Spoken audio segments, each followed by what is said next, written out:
A gente começa falando sobre Brasília. O deputado Daniel Silveira, do União, disse na Câmara dos Deputados que não vai usar a tornozeleira eletrônica, como determinou o ministro do Supremo Tribunal Federal, Alexandre de Moraes. O deputado afirmou que cabe aos parlamentares decidir sobre a restrição de liberdade. Ele recebeu apoio de diversos deputados aliados que foram à tribuna criticar a decisão de Alexandre de Moraes. Mas o ministro destacou que a decisão não deve ser submetida ao parlamento, porque não afeta o exercício do mandato. Para não ter que usar tornozeleira eletrônica, Daniel Silveira passou a noite na Câmara dos Deputados e dormiu em seu gabinete.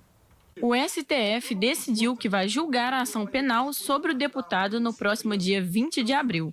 Caso tenha decisão desfavorável no julgamento, ele vai se tornar inelegível por 8 anos. Daniel Silveira foi preso em fevereiro de 2021 após divulgar um vídeo com críticas aos ministros do STF e apologia ao ato institucional número 5 da ditadura militar. Na época, a Câmara decidiu manter a prisão do parlamentar.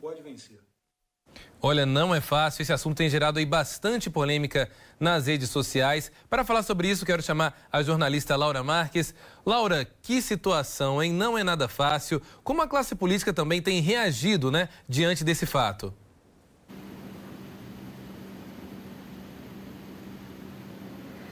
Olha, Elias, até então, o presidente da Câmara Federal, que é quem realmente poderia decidir sobre esse assunto, se o deputado Daniel Silveira poderia ou não receber ali a colocação da tornozeleira eletrônica dentro do plenário da Câmara Federal, Arthur Lira se colocou firme ali de que essa ação do Supremo Tribunal Federal não poderia ocorrer dentro das dependências da Câmara Federal. Isso porque existe na legislação brasileira uma previsão da imunidade parlamentar.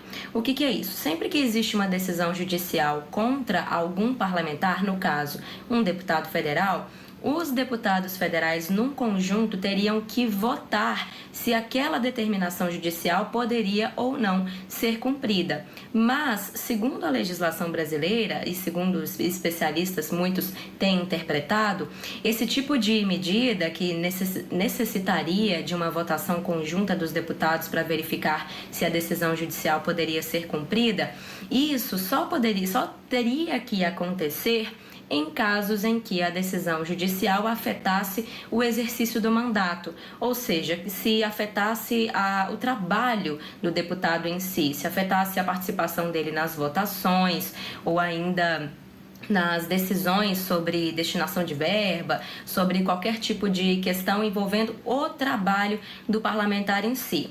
Tem muitos especialistas que estão dizendo que a colocação da tornozeleira não afeta o trabalho do deputado, portanto, poderia sim acontecer essa colocação da tornozeleira dentro da Câmara Federal, mas o entendimento do presidente da Câmara, Arthur Lira, é que isso não pode acontecer porque seria uma invasão da competência da Câmara Federal, seria um desrespeito à imunidade parlamentar do deputado Daniel Silveira. Portanto, ele continua ali praticamente acampado dentro do plenário da Câmara Federal. Existe uma justificativa para que exista a imunidade parlamentar, para que decisões judiciais não possam ser cumpridas dentro do Congresso sem uma autorização dos membros do Congresso, que é exatamente para que não haja um desrespeito das competências entre os poderes, para que o STF não invada a competência da Câmara Federal.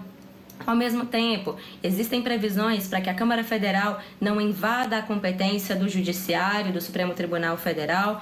Então, de fato, é uma legislação que é polêmica, porque pode gerar também uma sensação de impunidade. No caso do Daniel Silveira, por exemplo, em que uma simples colocação de tornozeleira fica impossibilitada, né, pelo fato dele estar dentro do plenário, mas mesmo assim é algo que existe na legislação brasileira para garantir principalmente a democracia. Sendo que essa decisão do STF para punir o deputado Daniel Silveira é exatamente pelo fato de que ele ameaçou ministros do STF e fez uma apologia ao AI-5, que é um dos atos mais graves que aconteceram durante a ditadura militar, para censurar a população brasileira. Então, de fato, é uma briga de cachorro grande, viu, Elias? Pode parecer uma bobagem, né? Uma competição de gato e rato ali, mas na realidade trata da democracia brasileira e do quanto que essas competências do judiciário e do legislativo podem entrar uma na outra ou não. A gente vai ter que acompanhar esse caso para ver como é que vai ficar e o STF daqui a pouco também vai julgar o caso de vez. Elias. Sem dúvidas, Laura. Inclusive saiu agora há pouco tempo também que o ministro Alexandre de Moraes decidiu aplicar uma multa a Daniel Silveira em caso aí de descumprimento. A cada dia será pago o valor cobrado, o valor de R$15 mil em multa, e também abriu um inquérito por desobediência, ou seja, muita coisa ainda tem para acontecer. Nós vamos continuar aí acompanhando todos esses fatos. Realmente, como a Laura bem disse, há explicações também para essas ordens judiciais. Não são situações que são tiradas apenas, né, com uma questão de poder, não é isso. Nós temos aí muitas questões, inquéritos em andamento. Laura, vamos seguir aí acompanhando toda essa história. Daqui a pouquinho eu volto a te chamar